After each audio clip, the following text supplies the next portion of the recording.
እንደ እኛ ሆኖ ከኛ ጋር እንግዲህ የባህላዊ ሰው ጋር ተቀራርቦ ይነጋገራል።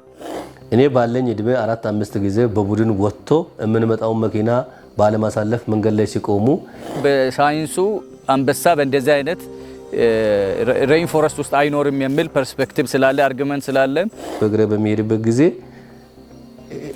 እንደ ሰው ገፍትሮ ሁሉ ጥሎኝ እኔ ወድቄ አውቃለሁ።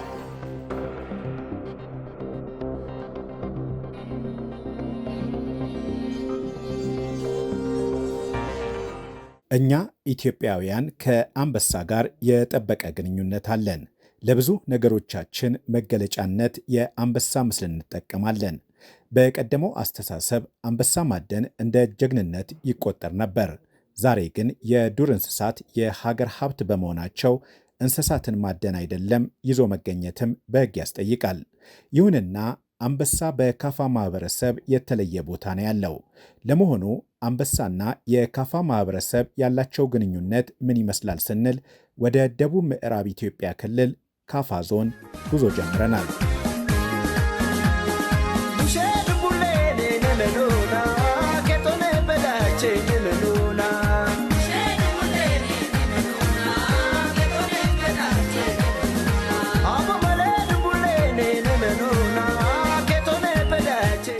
የካፋ ባዮስፌር እንደ አውሮፓውያን አቆጣጠር በ2010 በዩኔስኮ የተመዘገበ ሲሆን ጥቅጥቅ ደን፣ የቡና ጫካ፣ የቀርከሃ ደን፣ ፏፏቴዎች፣ ወንዞችና የዱር እንስሳት በውስጡ የያዘ ነው። ካፋ የኮፊ አረቢካ ቡና መገኛ በመሆኑ የካፋ ማህበረሰብም ከቡና ጋር ያለው ቁርኝት የጠበቀ ነው። በካፋ ቡናው ተለቅሞ እስከሚጠጣ ድረስ ሁሉም ሂደት የሚከናወነው ተፈጥሯዊ ወይም ኦርጋኒክ ነው። እዚህ እኛ የታደምንበት የቡና ስነ ስርዓት ላይ ከከሰል ማንደጃው ውጪ ሁሉም በአካባቢው በሚገኝ ቁስ የተሰራ ነው። ቡናን ለማግኘት ገበያ አይሄድም። ካፋ ቡና አጠገቡ ነው ያለው። መጠጫ አጠገቡ ነው ያለው። የቡና ቁርስ አጠገቡ ነው ያለው። ሁሉን ነገር ከአካባቢው ያገኛል። ይሄ አሁን እኔ የምጠጣው ቡና መጠጫ ከቀርከሃ የሚዘጋጅ ቴንጃኖ ወይም እንጅላቶ ነው የምንለው። ለ30 ደቂቃ አቀዘቅዝም። በወርቅ ደግሞ አይሰበርም። የሚገርማችሁ ከአካባቢው ይገኛል። ወደ ገበያ አይሄድም። ቡና መጠጫ ሲፈልግ ሄዶ ቀርጾ አምጥቶ ይቀዳበታል፣ ይጠጣል። ያ ብቻ አይደለም። ቡና ማህበራዊ ትስስርን ከሚያገናኙት ማህበራዊ ትስስሮች አንዱ ቁልፍና ዋናው ነው።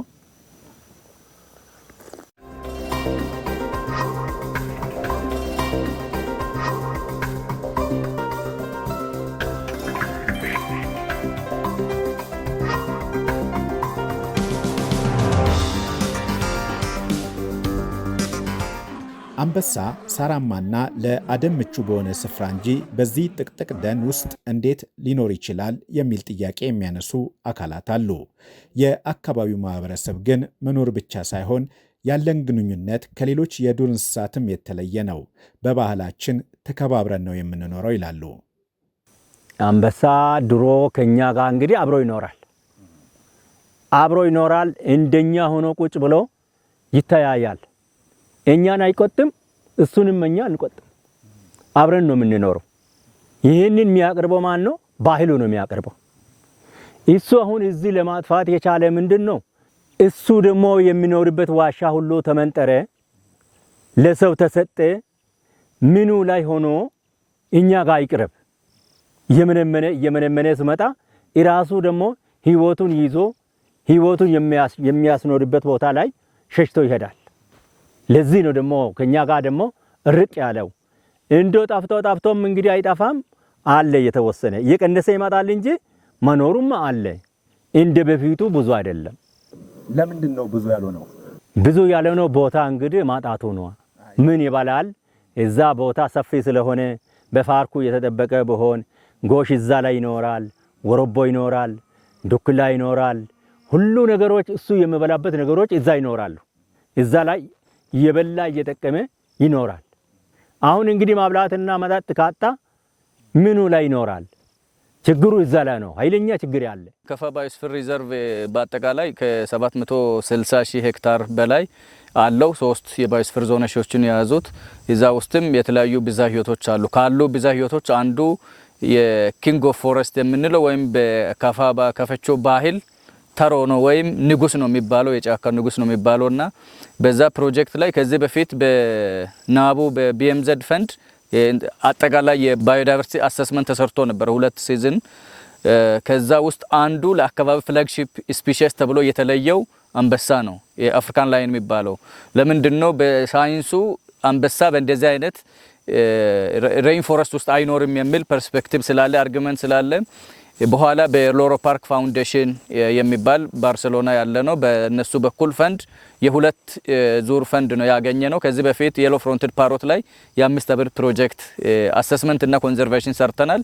የላይን ደግሞ ሁለተኛ ዙር ነውና በዋናነት ምን እንሰራው ምንድነው ሳይንሱ አንደኛ ኤቪደንስ ይፈልጋል። ለሌሎች ትልልቅ ዙና ሌሎች ዶነሮችም ኤቪደንስ ይፈልጋል። መጀመሪያ አንድ ነገር ለመጠበቅ መኖሩን ማረጋገጥ ስለሚያስፈልግ በተለያየ መንገድ የክትትል ስራ አለ ወይ የሚለውን በሳይንቲፊክ በካሜራ ትራፕ እና በሌሎች ነገሮች መኖሩ ላይ ክትትል እናደርጋለን። ግን ከዛ በፊት አካባቢው ማህበረሰብ አሁንም ጭምር አንበሳ እንዳለ ይናገራል። በድምጽ ከብት ሲባላ የኮተውን ዱካውን በማየት ያደረበትን ቦታ በማየት በፀጉሩ በሚጥለው ሰገራው እያየ አንበሳ እዚህ አካባቢ አለ። ጫካው ሲገቡም ቢረዳሉ። ቅድም አሁን አባታችን በባህል መንገድ እንደዚህ እንግባባለን ብሎ ሲናገሩ ቀጥታ አፍ ለአፍ መነጋገር ብቻ አይደለም። አንበሳ ያለበት ጫካው ሲገቡ ሰውነትን የሆነ ነገር የሚከብድ ነገር ሴንስ ያደርጋሉ። በዛ አንበሳ እዚህ አለ የሚል ፐርስፔክቲቭ ይናገራሉ። እንግዲህ በዞናችን አንበሳ ከታሪክም አንፃር ልዩ ስም ልዩ ክብር ተሰጥቶት ማህበረሰቡ በምን አግባብ ተረዳው እንደው እሳቤውንም እንቅስቃሴውንስ ማንነቱን እንዴት ተረዳ የሚል ሌላ መላምንትና ጥናት የሚፈልግ ነገር እንዳለ ሆኖ ማህበረሰቡ ልዩ ክብር የሚሰጠው ከዱር እንስሳት ውስጥ የመጀመሪያ ቦታ የሚሰጠው ነው ማለት ነው። እሱም ለሰው ልጅ የሚሰጠው ክብር አለ ነው። በእንደዛ መንገድ የሚነገሩ ነገሮች አሉ። ሪተን በሆነ መንገድ ወይም በተጻፈ መንገድ ዶክመንት ወደ የወጡ ነገሮች እንኳን ባይሆኑ አንበሳን የሰው ልጅ ከማክበሩ ከዱር እንስሳት ለይቶ ከማየቱ የተነሳ ኦገዶ ነው ብሎ ነው የሚጠራው። በከፈኛ ኦገዶ ነው ብሎ መጥራት ማለት የሚከበር ትልቅ ሰው ታላቅ ሰው እንደማለት ነው የሚጠራውና ይሄን ክብርና ስም ይሰጡታል። አንበሳ የዱር እንስሳት ንጉስ ተደርጎ ይታሰባል። ግርማ ሞገሱ የጀግንነቱ መገለጫ ነው። ይህን ያህል ኃያል ተደርጎ የሚታሰብ እንስሳ በብዙ አካባቢዎች ሰዎች ሊያጠቁት ካልሄዱ መንገድ ላይ ቢያገኙት እንኳን አይተናኮልም።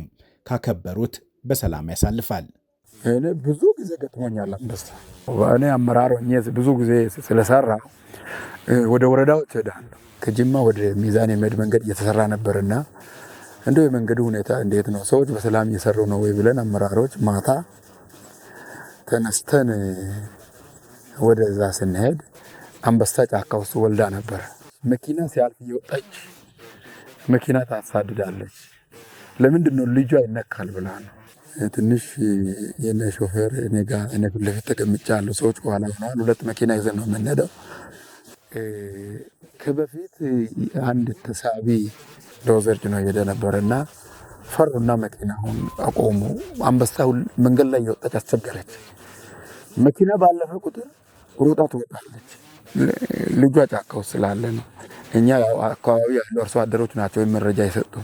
አንበሳ በእኛ አካባቢ ላይ እንደዛ የሚለው በታሪክ ደረጃም ብቻም ሳይሆን እኔ እንደ ግለሰብ እንኳን እኔ የማውቅባቸው ቦታዎች በአካል በተደጋጋሚ ጊዜ ያየሁባቸው ቦታዎች አሉ ማለት ነውና ከፋ ዞን ውስጥ ገዋታ ወረዳ ሳጃ ጫካ የባዮስፌር አካል የቦጊንዳን ተከትሎ በተለያየ ጊዜ እኔ ባለኝ እድሜ 4-5 ጊዜ በቡድን ወጥቶ የምንመጣው መኪና ባለማሳለፍ መንገድ ላይ ሲቆሙ በሌሊት እዚህ ቦንጋ ከተማ ላይ ለስብሰባ ምናምን ብዙ ጊዜ 9 ሰዓት 10 ሰዓት 11 ሰዓት ወጥተን የምንመጣባቸው ጊዜዎች ስለነበሩ አጋጣሚ ሆኖ ገዋታ ነበር ከዚህ ቀደም ኖረውና መንገድ ዘግቶብን ሰው እያየ አይን ላይን ከተያየ እንቅስቃሴውን አቁሞ ወደ ግለሰቦቹም ወደ ሌላ ነገር ተንኮል አስቦ ነው ብሎ ሊመጣ ስለሚዘጋጅ የመኪና ባትሪ አጥፍተን ለተወሰነ ጊዜ ከሄደን በኋላ ጭምር ቆመናል። ይሄን ብቻ ሳይሆን እኔ በአካል በአጋጣሚ በስራ ምክንያት ቱራይሻ የሚባል ጫካ ውስጥ በእግሬ በሚሄድበት ጊዜ እንደ ሰው ገፍትሮ ሁሉ ጥሎኝ እኔ ወድቄ አውቃለሁ። ምክንያቱም በዛ በጥላው ምክንያት ራሱ አሞኛል ግልጽ ለመናገር ማለት ነውና እስከዚህ ድረስ እኔ በኔ እድሜ በአካል ካልፈለኩና አይን ላይን እንደዚህ ካልተፋጠጥኩ ለተንኮል አይዘጋጅም።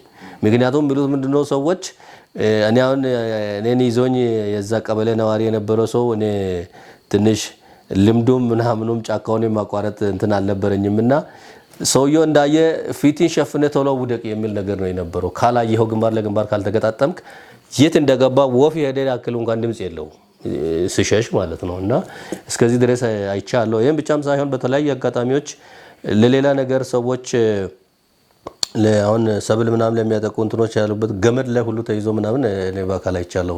ቱራና ሻዩዳ የሚባል ቦታ ላይ አይተናል። ድምጹን እንኳን ሲያሰማ ቤት ነው የሚንቀሳቀሰው፣ ቤት ይንቀሳቀሳል። እኛም ማድር መስክጄ ሳድር የነበረው ቤት ሲንቀሳቀስ በድምጹ እኔ አይቻለሁ ፕራክቲካሊ ማለት ነውና እንደዚህ አይነት ቦታዎች በአዲዮ ወረዳ ላይም እንደዚሁ ያሉ የባዮስፌር አካል የሆኑ ጫካዎች ላይ በአካል እንደሚገኝ ቃለው ከዚህ ቀደም ይሄ እንግዲህ ያወራሁት 2008 2009 ያየሁትን ነገር ነው፣ የረጅም ጊዜ አይደለም። ከኔ በፊት የነበሩ የሚሉት ብዙ ታሪኮች አሉ፣ ግን እኔ በአካል እንደዛ አይነት ነገሮችን አይቻለሁ ለማለት ፈልጌ ነውና እኛ እንደ መንግስት እንደ አካባቢ ማህበረሰብ አንበሳ በዚህ አካባቢ ባሉ ጫካዎች ውስጥ እንዳለ እናምናለን። በማየት ደረጃ ያረጋገጥኩትና ነው የተናገርኩ ያለው። ካፋዎች ለአንበሳ ያላቸው አክብሮት የተለየ ነው። ለአንበሳ ከብት አስረው በመስጠት እንዲመገብ ማድረግ በረከትን የሚሰጥ መልካም ዘመንን የሚያመጣ ነው ብለው ያምናሉ። አዴራሹ አሰፋ ሻሎ በኔ እድሜ 4-5 ጊዜ መጥቶ እንዲበላ አድርጌያለሁ ብለውናል። እንደ እኛ ሆኖ ከኛ ጋር እንግዲህ የባህላዊ ሰው ጋር ተቀራርቦ ይነጋገራል፣ ራሱ ይነጋገራል። በባህል ቋንቋና እሱ ቋንቋ የሚገናኝበት መንገዶች አሉ። ባህል ቤት ይሰራል፣ እንደ ቤተ ክርስቲያን ማለት ነው። እዛ ላይ እኛ ስንሆን እንግዲህ የምሰጥበት የባህል አድባር የምሰጥበት ነገሮች እዛ ይዘጋጃል። እሱ በዛ ላይ ይመጣልና ይበላል፣ ለኛ ጋር ቁጭ ይላል። አለ ወይፈኖች ይታረዳሉ። የሱ ደግሞ ታረን አይደለም የምንሰጠው፣ በገመድ አስረን ነው የምንሰጠው። ሳይታረድ እሱ እዛ መጥቶ ራሱ ግራ ከወደቀ አይበላም፣ ቀኝ ከወደቀ ነው መበላ። ይሄንን ምኑ ነው ቀኝ የሚወድቀው? ያው እንግዲህ ወይፈን በሬ ወይንም ላም ሲታረድ አይታረድም፣ ዝም ብሎ በገመድ ይታሰራል። የሱ የኛ ይታረድ፣ የሰው ይታረዳል። የሱ ግል እንግዲህ ይታሰራል። ተዛ ደግሞ ግራ ከወደቀ አይበላም፣ ቀኝ ቦታ ነው እንግዲህ መውደቅ የሚገባ። እዛ ላይ መጥቶ ይበላል። እኛ ጋር 4-5 ቀን አብሮ ይኖራል። እሱ በኖርበት ዋሻ ይገባል። እንደዛ ነው የሱ ነገር። አሁን እንደዚህ አይነት ሁኔታ መቼ ተካሂዶ ያውቃል? በቅርብ የተካሄደው መቼ ነው? 2003 እዚህ እኔ ጋር ነበር። እኔም በራሴ 4-5 ጊዜ ሰጥቻለሁ። ማቶ ከኔ ጋር ተወያይቶ የበላ ነው። ይህንን ይሄ ቀበሌ ቀርቶ ወረዳ ሁሉ ያውቃል። አንበሳ ጋር በባህል እንግባባለን። ስሪቦው ይመጣል ይላሉ። ስሪቦው መጥቶ ድምጽ ያሰማል። ታንክስ ጊቪንግ ቅድም አድባሮ እያሉ ምነግሩት ጫካ ውስጥ በሰላም ስላከረምከን ልጆቻችንን ከብታችንን አዝመራውን ስለጠበቅ ብሎ ምስጋና መስዋዕት ያቀርባሉ። በዛ ውስጥ አንዱ ለአንበሳ የሚሰጠው ሲሆን ያስራሉ።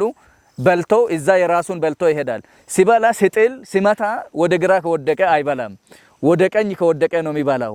መጥቶ ቤቲ ውስጥ በልቶ ለምሳሌ ቤቲን ሰብሮ ተቆጥቶ ቢበላ በልቷል ብሎ አያወሩም፣ አይነግሩም። ነፍሳቸውን እየረገሙ እኔ እንደዚህ ሊሆንልህ፣ እኔ እንደዚህ ሊበስብስ፣ እኔ እንደዚህ ልድከም እያሉ ያክብሮ ሰላምታ ሰጥቶ ነው የሚልኩት። ምክንያቱም በሪቨንጅ መንገድ ከተከደ እንትን አይልም፣ አይተዋቸውም። እዚህ አመት ከታማ ይሰማል የሚል አስተሳሰብ ስላለና በዛ መከል ደኑ እንዲጠበቅ ባህሉ እንዲጠበቅ ከአንበሳ ጋር ያላቸውም ቁርኝት ያ ስለሆነ ያንን ባህል አንዳንድ ጊዜ የሚጠቅሙ ባህሎችን ሪቫይቭ እንዲያደርጉ እንሰራለንና የነዚህ አሁን ባህላዊ እምነት መሪዎችን ጭምር እናገናኛለን። በተለያየ መንገድ እንዲነጋገሩ ይሄ ነገር ተመልሶ እንዲመጣ የመንግስት አካላትንም ያንን ባህላዊ እውቀት ለብዝሃ ሕይወት ኮንዘርቬሽን ብቻ አይደለም ለኮንፍሊክት ሪዞሉሽን ለዴቨሎፕመንት ለየትኛውም አስፔክት ስለሚያስፈልግ በዛ አገናኝተን እንሰራለን ማለት ነው። ከአንበሳ ጋር በተገናኘ ናቡ ኢትዮጵያ በካፋ ባዮስፌር የአንበሳ እንቅስቃሴ ምን ይመስላል ሲል ፕሮጀክት ቀርጾ ጥናት እያካሄደ ይገኛል። የኛ ባለሙያዎች አሉ፣ በየወረዳ ያሉ ሬንጀርስ የምንላቸው የግብርና ባለሙያዎች ናቸው። የሰለጠኑ ስማርትፎን አላቸው፣ ባይኖክላር አላቸው፣ ሌሎች የፎቶ የሚያነሱበትና የሚለኩበት አለ። ኮቴ ላይ አይደንቲፊኬሽን ስለሰለጠኑ በዛ መሰረት መረጃዎች የሚሞሉት ዳታ ሼት አለ። በዛ ክትትል እናደርጋለን። ይህን በኋላ ከዩኒቨርሲቲ መምህራን ጋር ሆነን አናሊሲስ ስለሚሰራ ማለት ነው። በሌላ በኩል ካሜራ ትራፖች አሉ። በእርግጥ ካሜራ ትራፕ ውስን ነው። በዛ ካሜራ ትራፕ ጫካ ውስጥ 20 ቀንም 10 ቀንም እየተቀመጠ የሚወስደውን ፒክቸር እየሰበሰብን አንደኛ ቀጥታ አንበሳውን እስካሁን አላገኘን፣ ግን ለፕራይ የሚሆኑ በርካታ ነገሮችን እንደ ጎሽ፣ ድኩላ፣ ሚዳቋ፣ ሌሎች አሳማ እና አንዳንድ ብርቅዬ የሆኑ ነገሮችንም እናገኛለን። አንዱ የካፋ ባዮስፌር ሪዘርቭ ላይ ፍላግሺፕ ስፒሺስ ሆኖ ዲብሬዛ መንኪ የሚባል ነው። እነሱን ጭምር በካሜራ ትራፕ፣ አንዳንድ አዋፋት ደግሞ ብርቅዬ የሆኑ አዋፋትም እናገኛለን። አሁን እየሰራን ያለነው ምንድነው? ክትትሉ መኖሩን ክትትል በካሜራ ትራፕ በኮሚኒቲ ፐርስፔክቲቭ በምናገኛቸው መረጃዎች ዳታ ሼት እንሞላለን። ሰገራ ሳምፕል እንሰበስባለን። ጸጉር ካለ ጸጉሩን እንሰበስባለን። ኮቴ ካዩ ኮተው የተለያዩ የካት ፋሚሊ ስላሉ የአንበሳን ወይም ሚሎንም የሚለዩበት የሰለጠኑበት መንገድ አለ። በዛ መሰረት መረጃዎችን ይሰበስባሉ የኛ ባለሙያዎች ማለት ነው። እንደ ናቡ ሬንጀር የስራ ድርሻችን አንደኛ በካሜራ ትራፕ በሩቱ ላይ አንበሳ የሚተላለፍበት አካባቢ ላይ ከኮንታክት ፐርሰኖች አሉ፣ ከዚህ በፊት በእኛ ሰለጠኑ አሉ። ከነሱ ጋር በመሆን ቤት አካባቢ ነው ቤት ሩቱ ነው የሚተላለፈው የሚለውን ነገር ካየም በኋላ መጀመሪያ ዝም ብለንም አናስቀምጥም። ኤቪደንሱን እንወስዳለን። ኮቴውን፣ ጸጉሩን፣ እንደገና የሱን ሰገራ ይህን ሳምፕል በማየት እዛ አካባቢ የሚተላለፍበት አካባቢ ላይ ካሜራ እናስቀምጣለን። ያንን ካሜራ ደግሞ በየ2 ሳምንቱ ሚሞሪውን እንቀይራለን። ሚሞሪን ወስደን ያው ፕሬ እዛ ላይ እነሱ አድኖ የሚበላቸውን እናያለን። እስካሁን ባለው ግን የሱን ማግኘት አልቻልንም፣ የአንበሳውን ማለት ነው። ይሄ ነው አንድ። ሌላኛው ደግሞ በአዌርነስ ክሬሽን በኮሚኒቲ ላይ በተለያየ አጋጣሚ ስብሰባ ላይ በቦታው በመገኘት ስለ አንበሳ ግንዛቤ ለኮሚኒቲ እንሰጣለን። አንበሳ ሰዎች ባለማወቃቸው ቁጥሩ እንዲቀንስ አድርጓሉ። ከዚህ በፊት አጎራባች ዞን አለ፣ አሁን ጨበረ ጮርጮራ አካባቢ ላይ ከዚህ ተሰዶም የሄደበትም ኬዝም አለ። የህዝብ ብዛት እየበዛ ሲመጣ የደን መገፋቶች ዲስተርብድ ይሆናሉ እሱ ያለበት ቦታ።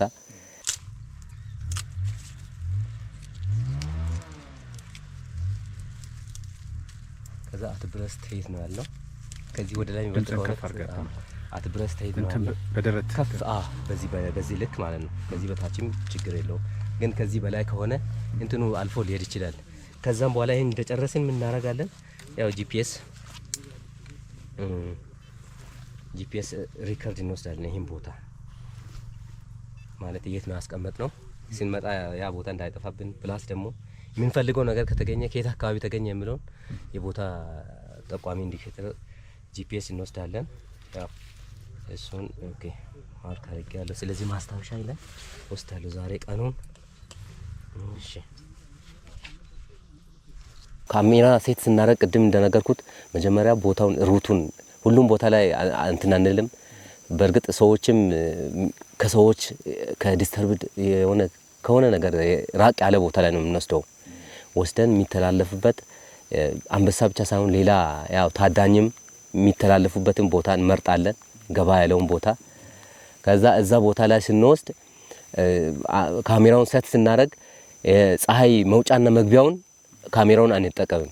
ምክንያቱም የፀሐይ እንትን ጨረር ስለሚያገኘው ጥርት ያለ እንትን ላይኖር ይችላል። አዎ እኛ የምንጠቀመው አብዛኛው በሰሜናዊና በደቡብ ሁለቱን ዳይሬክሽን በመጠቀም ነው። መጀመሪያ ሴት አድርገን ኮንታክት ፐርሰኖች አሉ፣ እነሱን ይዤ ሲሄድ በኔ ስማርትፎን ፎር ካሜራ ላይ አጀስት አድርጌ ሙሉ መግባታቸውን አያለው። ከዛም በኋላ ሴት አድርጌ እዛ ላይ ጠምደን ፎቶ ላይ ብቻ ነው እኛ የምንጠቀመው፣ ቪዲዮ ላይ አናዘውም። ምክንያቱም ያው ፎቶ ላይ አዘን እናስቀምጣለን። ያው በ5 ደቂቃ ውስጥ 3 ፎቶ እንዲያነሳ ሴቲንጉን አስተካክላለሁ፣ ቀኑን ሞላለሁ፣ ሰዓቱን፣ ዓመተ ምህረቱን ይሄን ሞልቼ ካስቀመጥኩኝ በኋላ ካሜራው ተጋላጭ እንዳይሆን የእንትኑ ማቴሪያሎችን እዛ ጫካ ውስጥ ያሉትን ነገሮችን ከቨር ከኋላ እንሰራለን። እሱን አጀስት አድርጌ እንትኗ ብቻ ሌንሷ እንትኗ ብቻ እንድታይ አድርገን ነው ፍላሹና ያ ፊት ለፊት ያሉ ሴንሰሮች እነሱ በማይነካ ሁኔታ ይሄን ጠምደን እናስቀምጣለን። የቦታውን ጂፒኤስ ወስዳለሁ መጨረሻ ላይ ያንን ቦታ ጂፒኤስ ወስጄ ከዛ በሌላ ዳይሬክሽን ሄዳለሁ። ኮንታክት ፐርሰን በየ3 ቀኑ በየ2 ቀኑ ያንን ለማየት ሲሄድ በካሜራ ፊት ለፊት ላይ እንዳይመጣ ራቅ ብሎ እንዳይ ይሄንን ግንዛቤ ሰጥተን ያንን 2 ሳምንት ሲሆን አዲስ ሌላ ሜሞሪ ወስዳለሁ። ቀይሬ ደግሞ ያልገባ ከሆነ ቦታውን ደግሞ ቀይረን ያንን ቦታ ትተን ሌላውን ቦታ ፈልገን እንደዚህ እያልን ነው እንሰራው። አንበሳ በአካባቢው መኖር ኢኮሲስተሙ ሰላማዊና ተፈጥሯዊ እንዲሆን የራሱ አስተዋጽኦ አለው። ይህን ጥናት መሰረት በማድረግም ቀጣይ ስራዎች እንዳሉ አስተባባሪው ገልጸዋል። አሁን ቀጣይ የዚህን ውጤት ዶክመንት አድርገን ኖርማሊ አሁን ባለፈው ጁላይ ነበረ የፕሮጀክት ፕሮፖዛል ሰብሚሽን ታይሙ እኛውን አመት እንዲያልፍ ጠይቀናል ሎሮ ፓርክ ፋውንዴሽንን። ምክንያቱም አሁን አዲስ አበባ ዩኒቨርሲቲዎችን መጥቶ የሚሰሩት አናሊሲስ ስላለ የዛንም ውጤት ይዘን ከዚህ በፊት የኮሚኒቲ ፐርሰፕሽን የዳታ ቤዝ ላይን ዳታ የተሰበሰበ ያለ የካሜራ ትራፕ ፒክቸሮች አሉ። እነሱ ከሚሰጡት መረጃ ተነስተን ለቀጣይ አመት እንሰራለን። አንዳንድ ዙ አሁን ለምሳሌ ጀርመን አንድ ዙ አለ የተወሰነ ገንዘብ ፈንድ ሊያደርግ ፈልጎ ነበር። ኦልሬዲ ቃል ገብቷል። ሌሎች ትልልቅ የዋይልድ ላይፍ ለኮንዘርቬሽን ላይ የሚሰሩት ላይም ይሄኛውን የዚህን ፕሮጀክት ውጤት ይዘን ለመስራት እያሰብን ነው። ግን ኦንሊ ኮንዘርቬሽን የሚለው በናቡ ፕሪንሲፕል ደግሞ አንሄድም። ምክንያቱም እዚህ አካባቢ ላይ ህብረተሰብ አለ። ይሄ ደን የሚጠበቅ ከሆነ የዚህን ህብረተሰብ ኑሮ ማሻሻል፣ ስራ እድል ለወጣቶች መፍጠር ስለሚያስፈልግ ኮንዘርቬሽን እና ዴቨሎፕመንትን ፓራራል ሊይዞ ሊሄድ የሚችል ለምሳሌ ደንና ተፈጥሮ ሀብት ወይም አንበሳ ብዛይቱ ይጠበቅ ስንል እዚህ ጋር በአግሮፎረስትሪ በሌሎች ነገሮች ላይቭሊሁዳቸውን ወይ በቡና ላይቭሊሁዳቸውን ሰፖርት ማድረግ ስለሚያስፈልግ እኛ ኮንዘርቬሽን ላይ ብቻ እንዳይሆን ብለን ነው። አሁን ለምሳሌ አንድ ዙ ሞኒተሪንግ ላይ ገንዘብ ኦልሬዲ ሰጥቶናል የተወሰነ ገንዘብ።